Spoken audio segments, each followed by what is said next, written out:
everyone, and welcome back to Blame It on Marketing with Emma and Ruta. And we are joined by Greg, who we will allow to introduce himself in just a second. But to introduce today's topic, we are talking about CRO, and we don't mean we're slagging CROs off. That's another episode to come. But we are talking about conversion rate optimization. So, Greg, please tell us a bit about yourself and introduce yourself. Of course. So, been in the UK many years, but grew up mostly in South Africa. So there will be a twang that people will hear today, I'm sure. In terms of CRO and conversions in general, so I work for a company called Leadoo, who are a conversion platform. So what we do is we help businesses all over the world increase conversion rates on their own websites. But that is a relatively new role for me. So my background is actually in agencies. So I spent a decade working in all different kinds of marketing agencies, generally on the digital side of things, but all different types of agencies, from PR through to integrated, through to quite specialist digital ones, and often was doing work to improve performance on websites. CRO, big part of that, obviously. So coming more from the kind of agency side of things, and obviously have lots of, hopefully, stories and insights from that world. But in terms of what I do now, like I say, my job is really to talk to other marketers about conversions and getting the most out of their websites, and kind of lots of different ways that you can go about doing that. Wonderful. We actually met Greg at the B2B Marketing Expo. Leadoo was across the way from us, should I say? And they did a fabulous job at their stand, super engaging, super fun. And that's where I was kind of inspired to by one of your little banners that you were holding up. Banners, posters, picket signs, I don't know. Yeah, sandwich boards is what most people were calling them on the day, yeah. But yeah, it's like marketing's a hilariously small world sometimes, isn't it? Because like you and me, Ruta, had just been talking about the podcast and messaging, and then we turn up at this massive marketing event in London, right, with hundreds of exhibitors, and then it turns out we're right next to each other, and then get to talking, and like I think I'd just come back from our Malaga office and was talking about that, and you were like, "Oh yeah, I'm based out in Malaga," so just a really weird small world story in the middle of the Excel Center, which was bizarre. Awesome. We were very intrigued by your stand and what you guys do. And actually, when we were at Clearview, we used to use Leadoo and really enjoyed the platform, as my mom closes the balcony door. And it got me to thinking, kind of CROs dropped off at least my radar a little bit. It might be because of the kind of companies I'm working with, and they're usually just not there yet. They've got big problems to solve rather than optimizing their website, which can be a big problem. I'm not going to say that, but what is CRO now? Like, what does CRO look like in 2023 going into 2024, I guess? Yeah, so it's definitely not just you that it might have dropped off the radar for, because, you go to a marketing event or you look on LinkedIn and there's endless posts and endless people talking about things from a traffic acquisition point of view, right? The 5 SEO strategies that you have to be employing in 2024, or here's how to get the most out of your performance max ads on Google. Like, there's so many talks and people that focus on the traffic side of marketing, but there's actually comparatively very few people that talk publicly, or their USP is around CRO or conversions more generally. And I find that strange, because the goal of marketing really should be conversions, or whatever a positive commercial outcome for you is, particularly if you work in digital marketing. Whatever you want to achieve out of your website, whether it's sales or getting more people into the marketing funnel or nurturing them along their buying journeys, but those are all conversion based actions. Now, like, traffic can be a means to an end to do that, and it is for most people. But if you only ever focus on the traffic side of things, you might be really successful and drive loads of traffic to a website.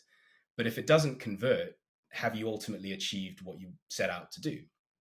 And I, having spent 10 years in agencies, I'm kind of as guilty of that as anybody, because I know the pressure of being a marketer and looking at like a month on month or a quarter on quarter report and having to explain to someone why traffic is down from a certain source. Like, that's tough. That's a hard conversation to have. But I think because we get so focused on those kind of reports in marketing and we look at where traffic's up and where traffic's down, we often make quite short-term decisions just based on that. And we don't often spend as much time, and maybe it's because there's not so many people talking about it.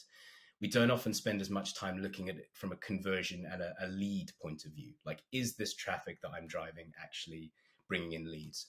And that's what CRO is. It's just the process of how do we get as many leads or commercial outcomes or whatever our website is set up to do for us, how do we get as many of those conversion points happening as possible? And one, I think, really important point to remember there is a conversion doesn't have to be a sale. Like, it's great if it is. It's great if someone converts and buys something from you on the website. Awesome. But a conversion, particularly in a marketing funnel, can be anything. It can be a job application. It could be someone picking up the phone to customer support. It could be downloading a PDF guide. It could be signing up for a mailing list. You could have potentially dozens of different types of conversion points on a website. And CRO is just the process of trying to get as many people undertaking those conversions or reaching those conversion points as possible. And I think probably one... No, sorry, go on, Emma, go on. I think that might be one of the things, like, to talk about the button thing, and also to go back to your whatever it was that you guys had at the event, where you had your, you know, your bold statements talking about, you know, the fact that CRO isn't just changing buttons and colors on the website. And to go back to Ruta's original question, what is it then? So if it's not that anymore, and maybe back in the day that did used to work, what does that look like now? Yeah, so for most people, their reference point for CRO is I'm going to make my CTA button bigger, or I might play around with some text in terms of whatever a conversion action means to me, or I might change a color, or I might change a heading. And that can be CRO. But in terms of where we see CRO going and where we see people get the best results from CRO, there's three kind of big concepts for a website to do CRO well. So the first one is personalization. And there's a lot of research to suggest that people not only want a personalized experience on a website, but even in a B2B context, they expect it. They expect to come onto a website and for whatever they're looking at to speak their language, to be centered to where they are in their buying or conversion journey. They expect to have a different or a personalized or a bespoke experience compared to another user who's at a different stage. And they expect to have their questions answered in a relevant and quite instant way now. So personalization is a big aspect of that. Then ease and just simplicity of a website is huge when it comes to CRO. So this is getting maybe more into UX and just website design in general, but giving people as pain-free experience as possible to find the information they want to find, ask the questions they want to ask, and reach a conversion point. So the kind of the design, the speed, the ease of navigation of a website is huge in CRO. And then the last point is interactivity. And as we get into this kind of AI-driven age of marketing, there's a lot of consumers who expect to be able to ask questions and have an instant answer or find out the most relevant information to them instantly. They don't want to wait. They're happy for you to hold their hand and direct you to get to that point. But we're all living in an age of, TikTok attention spans. We want everything now, even if we're, quite a senior B2B buyer. So if your website isn't personalized, easy to use, or interactive and isn't giving people that kind of bespoke, personalized, relevant touch and answering their questions straight away, you probably aren't doing everything you could be doing from a CRO point of view. Awesome. I guess one of the sort of like questions on from that, Greg, is why aren't more marketing teams actually prioritizing CRO? I think Ruta and I can also add some reasons why for us it's so difficult to get to, but what do you think are those things that sort of mean that it ends up further down the list than it should be? So I think if you're relying on an agency, and like I say, I can speak to this very firsthand for this, if you've got, I'll use big round numbers to be easy here. If you're paying an agency, because what you're buying from agencies really is their time at the end of the day. You give them a goal, you give them service areas you want them to work at, but you are paying for, generally a set amount of their time. So let's say you are paying an agency roughly 100 hours a month to do digital marketing or website work for you. Okay. You might specify with them, or they might come up for themselves with a plan to say, right, we need to spend, 40% of that managing your paid ads. We need to spend 20% of it doing SEO work or content creation work. And what generally happens within that kind of agreement when you work with an agency is they might say, we're going to use, 10 of those 100 hours to do CRO for you. And this also happens with in-house teams. Like CRO kind of gets pushed to the bottom of the pile a bit, and it's like, oh yeah, we need to look at that too. And so what ends up happening is when you have smaller increments within like a wider piece of work that you're doing around your website being devoted to CRO, an agency quite rightly will look at that and say, well, what can we realistically do within these 10 hours to help? And this is where the button thing comes in, because the answer, the uncomfortable answer a lot of the time is, well, that is probably the most immediate thing that we could try or we could test to see if we can increase conversion rates. So within our limited pool of resources, whether it's an agency or an in-house team, with, in our limited time that we're devoting to CRO, yeah, let's change the button colors and see if that helps, because that's something that's quick. It takes an hour to do, and we can tell pretty quickly whether it's working or not. And then, you get lots of different variations of that, which, don't get me wrong, can lead to good results. You can play around with different headers or different texts. I remember one of the professional services clients I worked for in agency world, we did actually, like, what I thought, because I'm quite a nerd about this stuff, was quite an interesting test around changing the wording of all different call to actions and testing against each other which was the most effective. So, does get in touch perform better than request a callback, or does call our team today lead to more results than if you direct people to a contact form, for instance? Does giving people the instant option to get in touch lead to better results down the line? And you can do like really interesting tests with that. But the reason that people get so hung up on buttons and colors and changing headers is because that's what they can do in a limited amount of time to see, does A work better than B? I think the limited amount of time is definitely a key point, because, we've got loads of things to do. And unless you have a CRO resource that's just focusing on that, that's obviously going to slip down the list. But I think also a lot of the time we're very limited by the tech stacks that we have. So certain CMSs won't let you test anything anyway. Certain CMSs will make it very hard for you to test stuff. And then even CMSs that will let you test things yourself as a marketer, I'm not even talking about dev resource here, because to do really good CRO, I think you need dev resource. But some of them won't allow you to track the results that you need to track. So for example, changing the color of the book demo button, or like changing the text on the book demo button, might lead to higher click-through, but it might not lead to higher like form fill, which is the bit that you actually really want.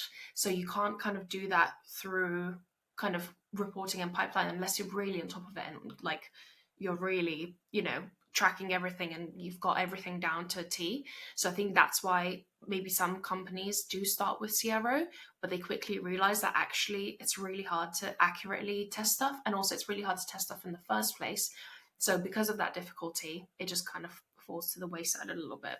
I was just going to say, obviously, you guys are taking a really kind of like technical view of why you think it falls down the list, which I absolutely agree with.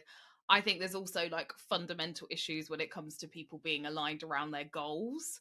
And therefore, that's why it drops off the list. Like realistically, I think when, we always say like, oh, it's really bad if you're a marketing team and your KPIs are around how many leads you generate. But actually, if maybe you are a little bit more lead focused, perhaps you are a bit more bothered about CRO, because, you are trying to get conversions off your website. You're trying to, get as many leads as you possibly can. Whereas if you're maybe more revenue focused, perhaps that does mean it falls down the list a little bit, because you're like, well, actually everything's maybe a bit more holistic. And actually sometimes it's all of these different touch points that do that. So maybe the website falls down in priority. I don't know, I'm speculating here how it works, but I think it, with many of these things, I think in marketing, when you get these like really unique little specialist slices, I think the reason they always fall down is the fact that they're either not built into a bigger strategy, and therefore, you know, it's like, we want to mess around with the website, we probably know it's not good enough, but it's doing the job at the moment, and it's the one thing that everyone looks at and goes, yeah, that's okay.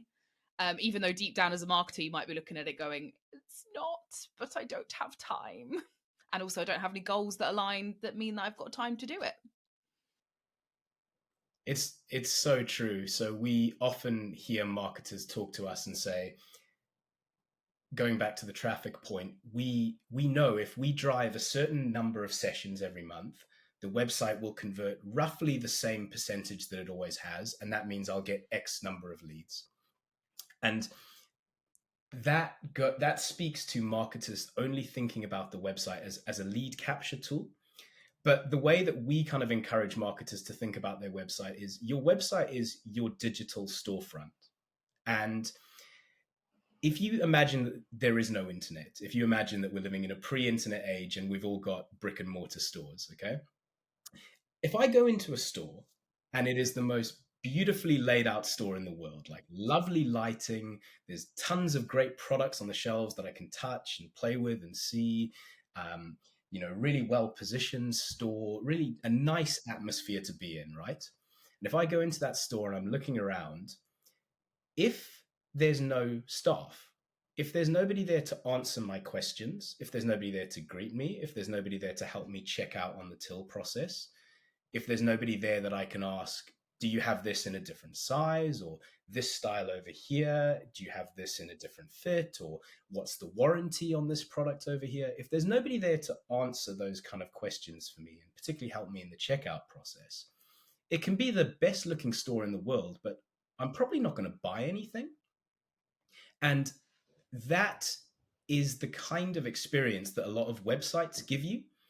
You come onto a website and it's like, here's what we do. Here's everything we do. You can look around this for yourself. You can look through our 200 product or 200 service pages that we've got, and you figure out for yourself what you want. And here's a list of all the features, and here's a load of great jargony buzzwords about how great we are, and here's some case studies, and look at all this information, take it in for yourself.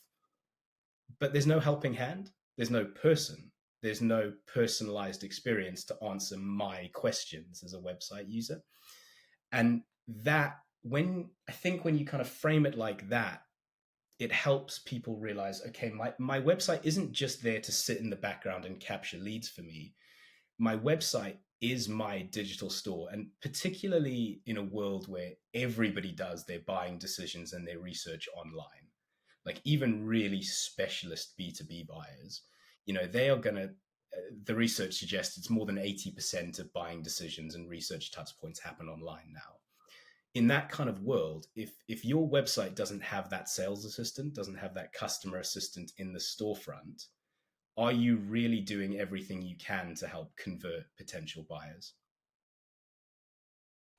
This is a conversation that I have actually quite a lot with people, because people get very obsessed with very specific things on their website pages.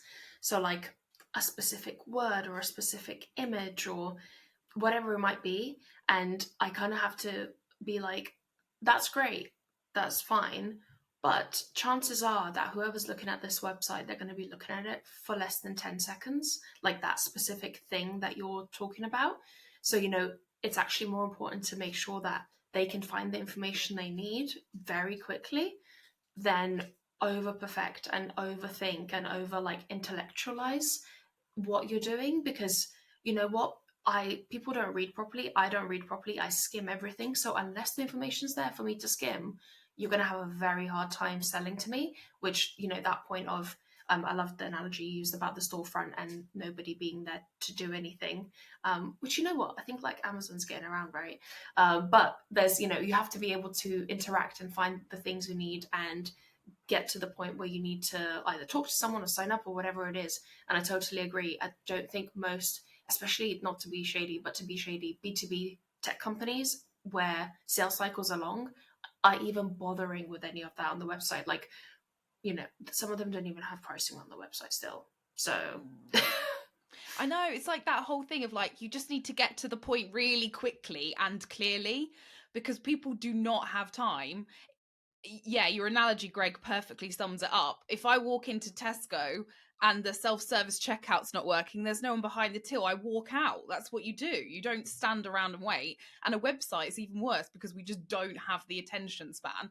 I really do wish, and we actually were talking about this yesterday, weren't we, Ruta, when we were together, in regards to a website. It's like people want to know what the thing does, how it's going to help me, and how much it costs.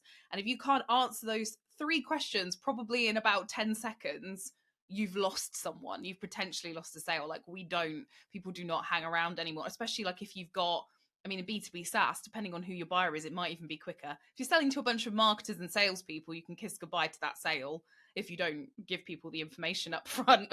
So I think, yeah, speed is everything. And I can absolutely see that's where CRO fits in.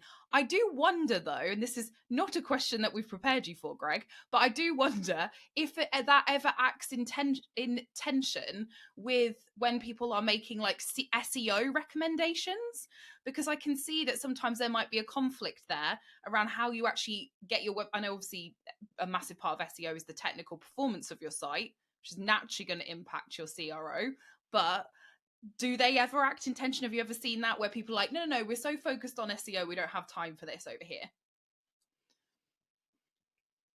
Often present it as a binary, like we can either do SEO or we can do CRO, which is nuts, because what any search engine is looking to do is give its users a good experience. So Google, when it shows you the 10 results that it's going to show you for whatever you've searched for, it wants those 10 results to answer your questions and give people a good experience. Because what Google is doing by showing you the 10 results it's showing you is it's implicitly endorsing them. It's saying, yeah, if you go to this website, it will answer your query or it will help you with what you've searched for. And so the last thing Google wants is people going onto the website and leaving immediately or getting confused or not finding what they want or getting a wrong answer or getting something that's not relevant to them. Because if that happens, there's an implicit instance of the user will think Google is not good, or Google doesn't understand me, or Google is not giving me the results that I want.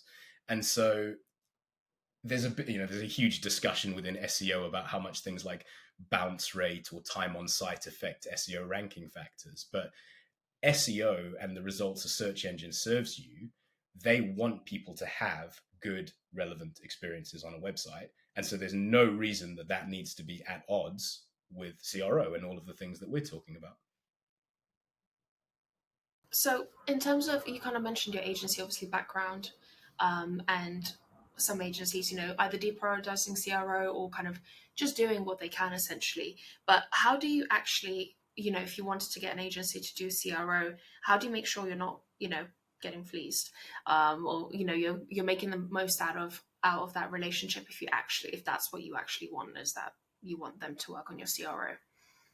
Yeah, so particularly if we are talking about limited time or like a smaller part of a wider retainer, I would try and give agencies briefs to not just try and blanketly improve CRO by figuring out what button color works best, for instance.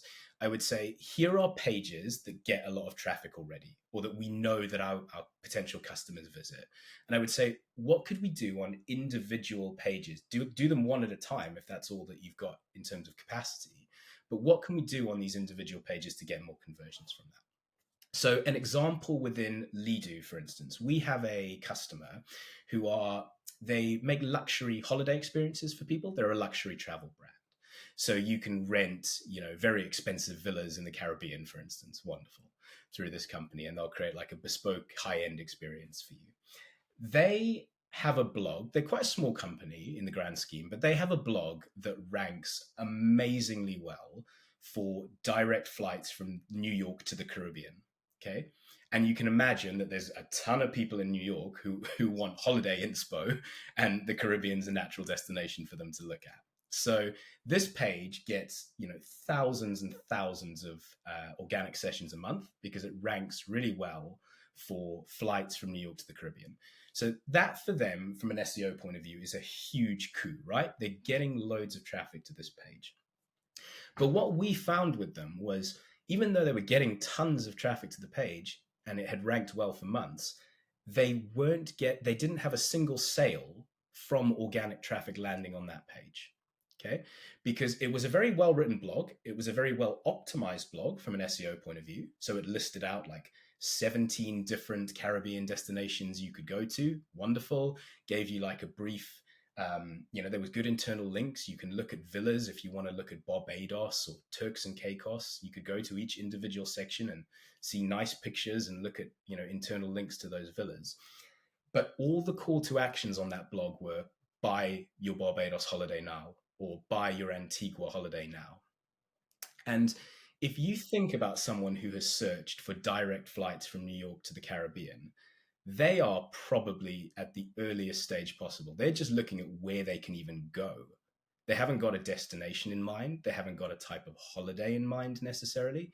They are just stuck at home, probably in winter in New York, being like, where can I fly to that's hot? And so if your call to action is a really hard call to action, buy, people aren't going to click it, realistically. Those people are in the research phase. And so what we identified with them is, this is a perfect type of blog for one of our Leadoo bots to sit on. So we used a visual bot, which is like an in-page tool that just fits organically within a blog and is very visually led. So you have pictures, like big pictures of a beach holiday or a villa. And what that tool, the wording on that tool did was put the onus back on the user. So it pops up with nice pictures of beach and whatever else, but it asks you a question. It says, what stage are you at in terms of planning your holiday? And yes, there were options if you were ready to buy or if you had a specific destination in mind. But obviously, most people were just going to be at the research phase. They're just on their inspo phase. So what they found was like 99% of people were hitting the just research button, which is great, because what that then takes them down is a pathway to work out what holiday is best for them in terms of a destination. So it would ask you a bunch of interactive, personalized questions. Basically, build me your perfect holiday. So do you just want to sit on a beach? Or do you want to go somewhere with really romantic restaurants with your partner? Or do you want to play a lot of sport on your holiday? Like, tell me what you want to do. And you would go through this process through this in-page embedded tool. And because you can build things like logic or lead scoring into our tools, the end result was it would recommend you a destination. So it would say, based on what you told me, I think you should go to Barbados. Okay. And then it would obviously signpost you to a relevant salesperson for Barbados, or check out these Barbadian villas here. And what they found was, just by having that interactive tool that let people plan for themselves and help them along the research phase, they started getting bookings. And a booking for them is, on a high-end luxury travel site, potentially worth tens of thousands of pounds in revenue. But they literally had not had a single booking from this blog that was getting thousands of pounds a month before they put this tool on. And within a few months of having it live, they'd made 4 sales just from the tool. And that is such a good lesson if you're working with an agency or even your in-house team. Like, what are pages that we are getting lots of traffic to but aren't delivering us leads? And can we start there? Can we put a tool on? Can we change our messaging? Can we change our CTAs? Can we signpost people better on those pages, instead of just, do we need to change what our header looks like across the whole website? Or like, do our buttons need to be green and not red? Those can help, but focus on where there's possibilities for intent, give people a better experience on those pages where they're already looking at. And you quickly see that if you can do that on a case-by-case basis, you can start to drive much more leads than you were before. I was just saying that really got me thinking about one of the pages that I have on my random sourdough starter selling website that I have, because it gets a bunch of traffic, and it's, what is that page? It's like, where can you buy sourdough starter? And I've got a couple of sales from that page, but I think I could do something much better than that. Now that you've given that example, I'm like, oh, like what quiz can I cook up? Or like, can I get like someone to like select which sourdough they want based on what they're going to make with it? I don't know. Anyway, that's really got me thinking. I love that example. That's a really, really practical and great example. Okay, so on to the next question, because they are both very good examples, and I think now Ruta's got ideas for her sourdough website. If you are on a really small marketing team, and or you are a one-person band, and you really want to do this, because obviously, hopefully, this conversation has ignited some people's or reignited some people's passion for CRO. Where do you go about getting, say, for example, the data to help you make these sort of decisions so that you can prioritize the right things? Yeah. So you can look at tools like Google Analytics, and you can run A/B tests to see, does me changing the button or me changing the text or me making this a more interactive experience, does that increase my conversion rate on this page? However, I think on an even more basic level than that, the best data that you can have for this stuff is from talking to customers and people who are buying your product or your service, right? Because we kind of talked about this earlier. The trap that so many marketers and businesses fall into is the website is just all of their sales messages crammed onto a page. It's what they want to say, it's what they want to talk about, it's what they want to sell, it's their jargon, it's their buzzwords. But a lot of the time, your customers, your buyers don't talk that way. They don't think that way, and they may not even respond to that kind of messaging necessarily. And so the best advice I could give any marketer would be find a selection of customers or people that you sell to and just ask them, what would speak to you? What messaging, what wording, what branding, what elements, what interactive elements on a page would add value to you if you were looking at 5 different websites and comparing them for our product or our service. And if you start with that as your most basic data, if you want to use that frame, that gives you a really nice baseline for, I can make, even with small changes like wording or header changes or changing of messaging, I can make this more personalized, like we were talking about earlier, and more relevant to the person who's buying it. Then, if you want to get into sort of harder data, definitely looking at conversion rates on individual pages. So, and probably the best place to start there is high traffic pages, or for instance, pages where you're already driving traffic with ad spend. Like, is there anything that we can be doing on those individual URLs to raise a conversion rate, even if it is changing our button color? And then branching out from there. And when you've identified, okay, is the messaging on our core pages personal, relevant, right? Are the tests that we're doing, whether it's around messaging or colors or branding or interactivity, whatever it is that improving conversion rates? And if it is on individual pages, then you can start to make more uniform changes across the site from there. But I guess the point I'm trying to make is you don't need like tons of resources or tons of people to do this on a small scale. You can, those 3 big concepts within CRO that we talked about, personalization, ease or simplicity, and interactivity, you can actually do a lot just by talking the right language to individual customers and making it quite easy for them to find the information they want to find on your site.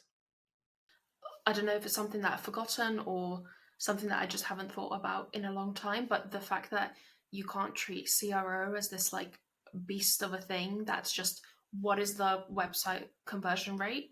You have to look at it point by point, page by page, call to action by call to action. I've just not thought about that in a long time, and I think that's actually a really, really key takeaway here is you can't treat it as one huge thing, because what changes are you going to make then? Absolutely. And like to bring it back to Leadoo, where I work, so our platform, yes, we increase conversion rates on the front end of websites. So we have a lot of tools that make websites more interactive and personal, and we help increase conversion rates on the front end. But where a lot of customers get the value out of our platform is on the back end and the insights that they can track in terms of mapping, okay, this is what my customer's buying journey looks like on a website, or where are my customers accessing a website from? How are they getting to it? Where are they dropping off in the conversion journeys? And all of that goes into CRO, because ultimately, yes, if we change things on our website, we might be able to increase conversion rates. But like you mentioned earlier, is that actually resulting in more sales? Is that actually getting quality leads into sales who are then able to convert those opportunities? And so our platform, we look at conversions kind of end to end, and it absolutely starts with traffic on a website and getting that traffic to do what we want it to do. But then it's about nurturing it and ultimately converting it through the marketing funnel. And it is, it can be a big job, but with CRO, even if you aren't investing in a CRO tool like Leadoo, you can do very effective things by just focusing on those three core elements of personalization, simplicity, and interactivity. And if you can just do those in even small ways, you can really you can tackle a lot of conversion and CRO problems on your site, particularly on those core pages. But you also don't have to view CRO as this like big, scary, separate thing. Like I think you're getting at, in terms of, it doesn't have to be, do we do CRO or SEO? Do we do CRO or website design? Like it can all feed into common goals within marketing. Awesome. I guess, because I guess actually what you've just said there, Greg, kind of actually answers Anne's last question, which was around how do you make sure you kind of prioritize it? And I think it's absolutely, if you have goals that are around some of those other things, is make sure there is an aspect of that is CRO focused, so that when you are doing things like designing landing pages or whatever it might be, updating solution pages, even creating new blogs, that you have that kind of like, I guess it's a level of consciousness, but you also have it marked down somewhere that is part of what you're trying to achieve by writing the blogs. It's not just about ranking first on Google for something. It's about what happens when someone is on the page. Do they convert? What's their user experience like?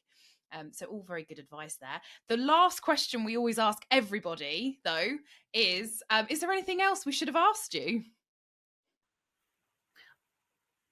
I can actually think of one thing we didn't ask Greg that we should have. So can I interrupt you, and then you can totally give us what it was as well? No, please go on. Yeah.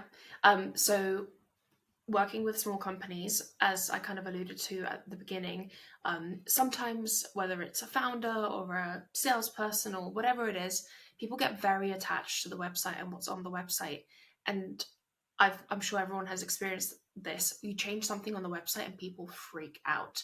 So when you're in the midst of, trying to do CRO, it usually means trying stuff out and the website changing quite regularly. But that can be met with a lot of pushback and a lot of unhappiness.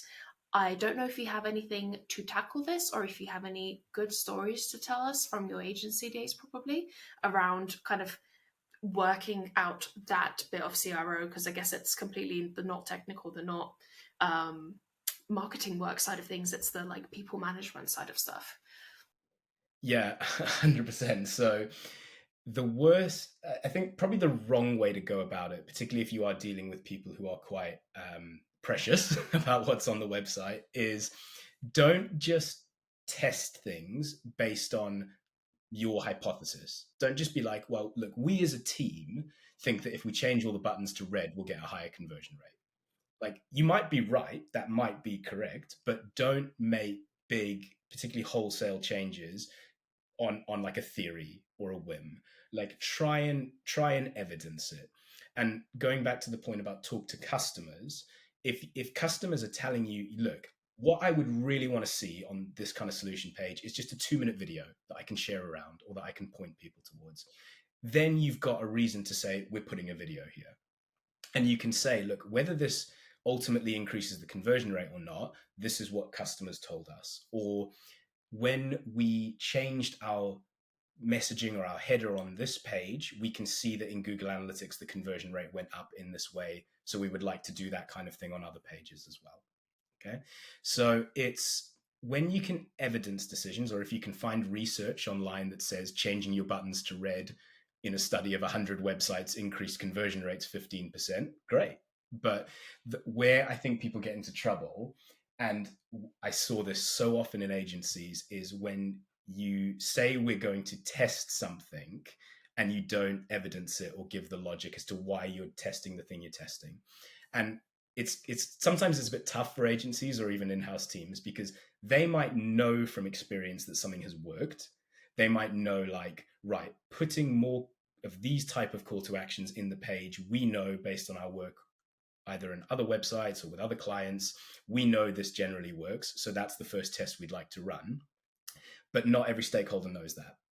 Not every stakeholder knows that within marketing. So if you push ahead and you change all of the CTAs on a website, that's generally, even if you're right, even if you're ultimately proven right with the data, that's when I always found I'd get pushback from people I'd never spoken to on the client end before, coming to me and being like, your agency is ruining our website. Like, and then you'd have to go back and explain, look, this worked with this other client. I can show you this white paper over here that talks about, videos improve conversion rate X%. But if you're not upfront, even if it is just putting like small textual links to say, this is why we are trying this particular test, yeah, you will 100% get people being like, marketing doesn't know what the hell they're doing. I would never put a CTA there. Like, is there a question that we should have asked you that we didn't before I interrupted your thought process? Maybe not a question you should have asked, but like a question that not a lot of marketers ask is, why should CRO or conversions be a bigger deal to me? Because like I say, there's so much information, there's so many talks, there's so many posts, there's so many people who will advocate for different means of increasing traffic acquisition online, SEO, PPC, email. There's a million different ways you can go in terms of trying to get more of whatever traffic source onto your website. But not a lot of marketers think, or ask themselves the question, which is, if I drove a bunch more traffic to the website overnight, but it didn't convert in the way that my traffic normally converts, is that a success? Like, is driving all the new traffic in and of itself a success? And generally the answer is no. Like, if I was to take my ad budget, my PPC budget, my digital marketing budget at Leadoo, and I was to spend it all within the next month, and I was to drive millions of new people to the Leadoo website who'd never been on it before, and none of them converted, did I do marketing right? And the answer is no, I didn't. The answer is I'd probably be fired. So the reason that we don't do that, the reason that we don't just plow money and plow resources into traffic all the time, is because deep down we know that that isn't what we're here to do. We're here to try and help drive leads. We're here to try and help nurture people through a buying journey. But so often we get so bogged down in traffic that we miss the bigger piece of the pie. And when I do talks about conversion rate, there's a couple of things that come up that often really surprise people when it comes to numbers. And the main stat is that the average conversion rate across the internet is 2%. Okay. So across B2B, B2C, all different kinds of websites, the average conversion rate is 2%. And a lot of marketers don't know that, but when you say that to them, what I find interesting is not a lot of them are surprised. And I assume that's because their conversion rates might be somewhere around that number. And to me, that's a really sad reality that we've all kind of just accepted, that 98% of the people that come onto our websites are not going to do the thing we want them to do. And I think that's like, I can't think of a better word for it than sad. Like, it doesn't have to be that way. And it's not a great number when you think about it. Like, if I'm paying, or if I've put loads of effort into SEO or emails or whatever it is to drive 100 people to my website, 98% of them are just going to go away without doing what I want them to do. And that's kind of what we're passionate about at Leadoo. We're passionate about getting that number down. And when you put it in numerical terms, it does surprise a lot of people. So when I do one of our talks at marketing events, like the one we were at Ruta, I have a slide in there which everybody hates because it's just numbers. It's a maths test. And basically the test is, let's say your website over here gets 50,000 sessions a month, a year, it doesn't matter. Let's say you have 50,000 sessions on your website, okay? And your website converts at 3%, which is actually really good. That's above average, okay? You would get 1,500 leads from that. So whether that's a month or a year, you would get 1,500 leads, 50,000 sessions, 3%. If you increase your conversion rate by 70%, which is the average conversion rate increase that customers from Leadoo see over base conversion rates, for instance, if you could increase your conversion rate 70%, your new conversion rate would be just over 5%, 5.1%, okay? You could lose almost half your traffic overnight.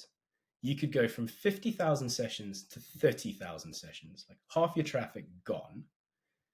If you converted at 5.1%, you would still come out with more leads. You would come out with 1,530 leads. So not everybody in the middle of a marketing talk loves a maths test, I'll admit that. But when you show people like the actual numbers, like how it works in practice, a lot of people are like, oh my God, wow. Because what you can see that people start thinking to themselves is, Jesus, like, how much is that 20,000 sessions costing me if that's all paid traffic? Or how many hours am I having to put into that 20,000 sessions if that comes from email or affiliate marketing or whatever it is? And the question that we kind of marketers are always surprised when we ask this, because not a lot of people do, is what do you think would be easier to do at a time when traffic's really expensive and hard to get from a lot of sources? What's easier? Is getting 20,000 sessions a month extra easier, or is investing properly in CRO easier and converting traffic that's already on your website? And so it's not a case of you didn't ask the right question. It's that so many marketers just don't think about it in that way, because we're so worried and we're so obsessed with like, where is my traffic up? Where is my traffic down? How am I going to get back this SEO traffic that I lost last quarter? That often we're just completely blind to the bigger picture, which is like, if I could just increase my conversion rates, traffic wouldn't matter really. I'd have more leads anyway. Yeah, I think also mentally 2 to 5% feels like such a small jump, but so 2 to 5% would be 3% of the total traffic. 3% of 50,000 is a lot. So it's, I think also mentally you just don't put those things together. But yeah, I love that. That's a fantastic slide. But I like maths, so maybe I'm all by myself on that one. So thank you so much, Greg. You've definitely ignited my interest and need to do stuff about CRO. So I really appreciate that. And I think we've learned a whole bunch. I haven't touched this topic in a long, long time. So I was definitely out of practice. So I really appreciate it. I feel like this is the CRO episode we all needed. At least I did. Thank you for listening. Thank you for speaking. And we hope to see you on another episode.